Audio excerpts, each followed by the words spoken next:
The plastic that's in the middle of the Pacific Ocean is difficult to get to. It's 5 days sailing from land to get there.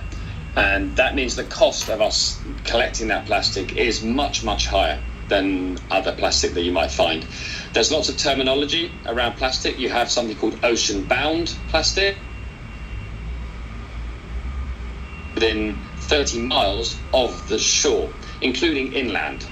And that's, as Thomas was just explaining, could be an area that might get washed down in rains into a river, into the ocean, but it doesn't have to be in the ocean. The plastic that we're collecting in the middle of the Pacific Ocean is ocean plastic. It's not ocean-bound plastic.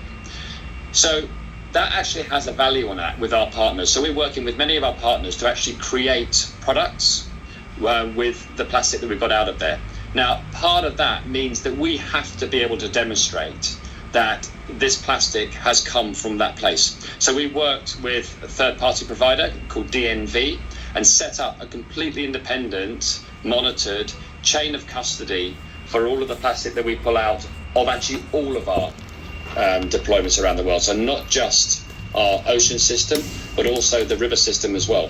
And that actually means that the plastic that's come from the ocean, we can work with our partners to create products that we can then sell with, we repurpose that into other products that we can then sell. And that has an additional value on it because people know that this plastic is one that's come from the middle of the ocean.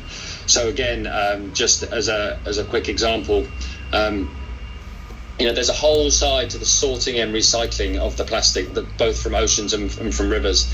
In the bottom right-hand side are these sunglasses that we created with a Italian designer fashion house, the same people that make Gucci and Prada sunglasses. They made this with ocean plastic that we recycled in this granulate, which you can see in the top right-hand side. It is basically crushed up, put into these granules, and we can then repurpose that and put those into other sunglasses. So we sold 20,000 pairs of these at €200, so about $220 each, just to demonstrate that people were prepared to pay more money than they would normally because of where this plastic has come from. But that's only possible because of the chain of custody that we've been able to put onto it.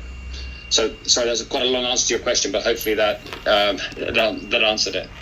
No, I'm glad we covered it also with the recycling and upcycling of other products. Let's open it up to everybody now in the group.